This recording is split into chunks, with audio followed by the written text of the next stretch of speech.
கம்பெனியா கட்சியா என்பதை இன்றைக்கு விளக்கம் சொல்ல வேண்டிய அவசியத்திலே இருக்கிறார். ஸ்டாலின் போன் போட்டு எல்லாத்தையும் கூப்பிடுறாரு, அண்ணாமலையிலே கூப்பிடுறாரு. அண்ணாமலை சொல்றாரு, அரசியல் நாகரிகம் பற்றி நானும் கலந்துக்கிறேன், நீயும் கலந்துக்கோ, அதோட சங்கமம் ஆயிடுறேன். உதயநிதி ஸ்டாலின் செத்து போல நாங்க எல்லாரும் உயிரோட வந்துருவோம் அப்படின்னு வந்துருவாங்க. ஒரு மன்னனே கிடையாது.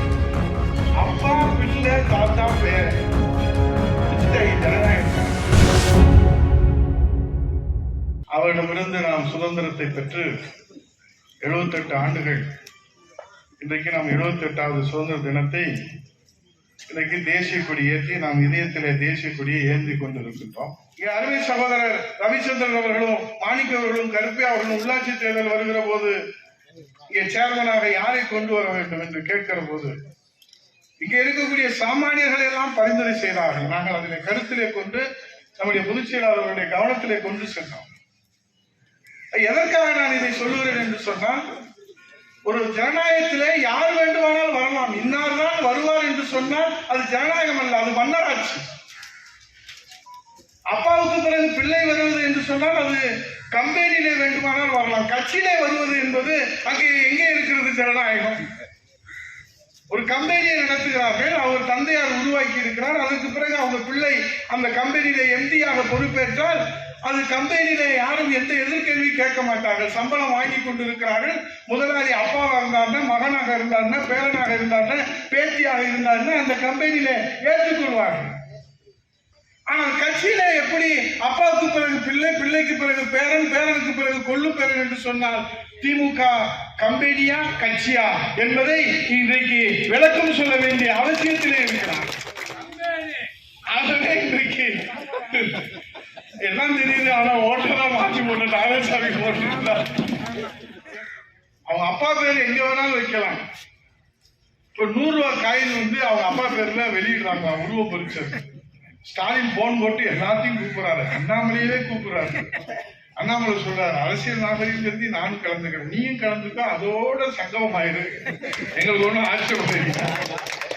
இப்ப பூனை வெளியே வந்துருச்சா, பூனைக்குட்டி வெளியே வந்துருச்சா, நீயும் நானும் உடன்பாடு போட்டுக்கிறோம், அதிமுக பலவீனப்படுத்த வேண்டும் என்று சொன்னீர்களே, இப்ப உங்க அப்பனுக்கு 100 ரூபாய் காயின் வெளியிடுவானா, அது மத்திய அரசு வெளியிடுமா, அது ஹிந்தியில போடுவாங்களா?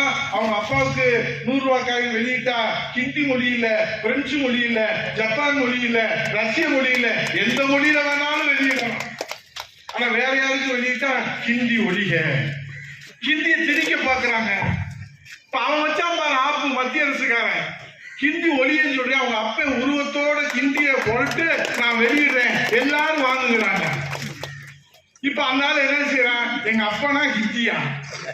முடிவு எடுக்கணும், ஸ்டாலின் முடிவு எடுக்கணும். நீ ஹிந்தியை ஒழிப்போம் என்று சொன்னால் நீ அந்த காயினை தொடக்கூடாது. அப்ப அவன் எப்படி ஆப்பு வச்சா? இவன் நினைச்சுக்கிட்டு இருக்கான் எங்க அப்பா உருவத்தை அவன் கொடுத்துட்டான், தியாகத்தை பண்ணி. அவன் அவ்வளவு லேசா கிடையாது. ஹிந்தி மொழி அந்த காயில் இருக்கு.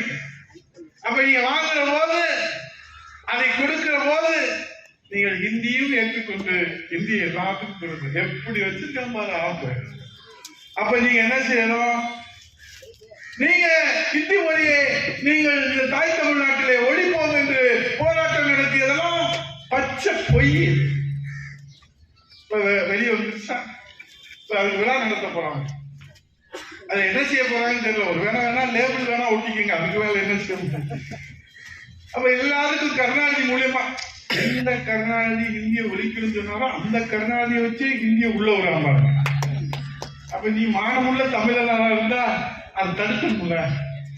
அப்ப நாங்க கேட்கிறவெல்லாம் கேனைய, நீயும் உங்க அப்பா உங்க மையம் மட்டும் விவரமானவன். இதெல்லாம் ரொம்ப நாளைக்கு நீடிக்காது, நினைக்காது. ஆக்கிரமில பக்கத்து நாடுகள்லாம் என்ன நடக்குதுன்னு, அவங்க அப்பா அம்மா எல்லாரும் பதவியில் இருக்காங்க, பொட்டுன்னு ஒரே நாள்ல போயிடும். அதே மாதிரிதான் இந்தியா. நீங்களே நாட்டை ஆளணும்னு நினைச்சீங்கன்னா ஒரு காலத்தில் நடக்காது.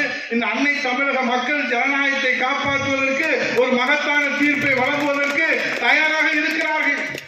நான் என்ன கேட்கிறேன், ஒரு விழா நடத்துவதற்கு அளவுக்கு மிஞ்சினா அமிர்தமும் நஞ்சுன்னு நம்ம கிராமத்துல பெரியவங்க எல்லாம் சொல்லியிருக்கிறாங்க. ஒரு அளவு வேண்டாமா? எப்ப பார்த்தாலும் கருணாநிதி கருணாநிதி கருணாநிதி கருணாநிதி. காது ஜவ்வு அந்து போச்சுடா சாமியெல்லாம் கேட்க முடியாது. 10 வருஷமா கருணாநிதி பேரே இல்லாம இருக்கு. இப்ப பார்த்தா எங்க பார்த்தாலும் ஸ்டாலின் ஸ்டாலின் ஸ்டாலின். இப்ப அதுல வந்து உதயநிதி ஸ்டாலின் உதயநிதி ஸ்டாலின் உதயநிதி ஸ்டாலின். அவர் போகலாம் அப்படின்னு சொல்லி இப்ப பிரான்ஸ் போயிட்டார். பாரிஸ் போயிட்டு அவரு அமைச்சரவை கூட்டம் எவ்வளவு முக்கியமான கூட்டம். இப்ப இங்க அமைச்சர் எல்லாம் உட்கார்ந்து தீர்மானம் நிறைவேற்றுறாங்களே, முதலமைச்சர் தலைமையில தலைமை செயலாளர் எல்லாம் சேர்ந்து கூட்டம் நடத்துறாங்களே, அதெல்லாம் வேலை இல்லாத வெட்டி பசங்களா எல்லாரும்? அவங்க எல்லாம் உட்கார்ந்து தீர்மானம் நிறைவேற்றுறாங்க. இவர் மட்டும் விளையாட்டு போட்டியை பார்க்க போயிட்டார். அமைச்சரவை கூட்டத்துல அமைச்சர் கலந்துக்கிற வேண்டாமா? அப்படி என்ன விளையாட்டு போட்டி, முக்கியமான விளையாட்டு போட்டி? இவருக்கு என்ன தங்க பரிசு கொடுக்குறாங்களா, முதல் பரிசு கொடுக்குறாங்களா? ஆகவே இந்த அமைச்சரவை கூட்டத்தை ஒரு அமைச்சராக இருப்பவரை மதிக்கவில்லை என்று சொன்னால் இந்த நாடு எப்படி அந்த அமைச்சரவையினுடைய தீர்மானத்துக்கு முக்கியத்துவம் தர முடியும்? அது இதெல்லாம் ஜனநாயகத்திலே கேலி கூத்தாக இருக்கிறது. இப்ப நம்ம ஜாக்கிரதையா இருக்கணும், இல்லாட்டா வரிசையா நிக்க வச்சு நெத்தியில குத்தி விட்டுருவாங்க போல இருக்கு. கருணாநிதி நாடுன்னு நெத்தியில குத்தி விட்டாலும் குத்தி விட்டுருவாங்க, பொறுக்க முடியாது. 39 கொடுத்தோம்னா இந்த சோழவந்தான் தொகுதி 2வது இடத்துக்கு வர்றதுதான். தமிழ்நாடே சொல்றான், உங்களுக்கு என்ன பக்கம் சோழவந்தான் உசிலப்பட்டி இருக்கு. 2019 நாடே தோத்துச்சு, அண்ணா திராவிட முன்னேற்ற கழகம் பின்னடைவு ஏற்படுத்துச்சு.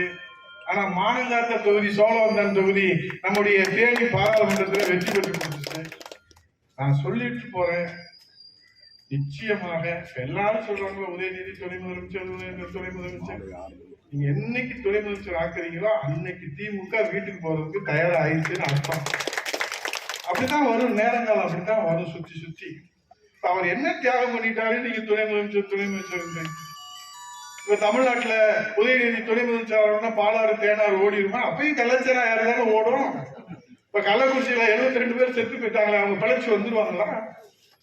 உதயநிதி ஸ்டாலின் துணை முதலமைச்சர் ஆயிட்டாரு, செத்து போன நாங்க எல்லாரும் உயிரோட வந்துடுறோம் அப்படின்னு வந்துருவாங்களா? ஒரு மண்ணாங்கட்டியும் கிடையாது. அப்பா பிள்ளை தாத்தா பேர முடிச்சுட்டாங்க ஜனநாயகத்தை. ஜனநாயகமே கிடையாது. இன்னும் நம்ம வேடிக்கை பார்த்து கொண்டிருந்தோம் என்று சொன்னால் ஜனநாயகம் குழி தோண்டி புதைத்தது மட்டுமல்ல, சர்வாதிகாரம் தலை தோங்கி விஸ்வரூபம் எடுத்துவிடும். அப்போது நாம் தமிழ்நாட்டிலே வாழவே முடியாது. இதுபோன்ற செய்திகளை மேலும் தெரிந்து கொள்ள எங்களது யூடியூப், ஃபேஸ்புக் மற்றும் ட்விட்டர் ஆப்களை சப்ஸ்கிரைப் செய்யவும்.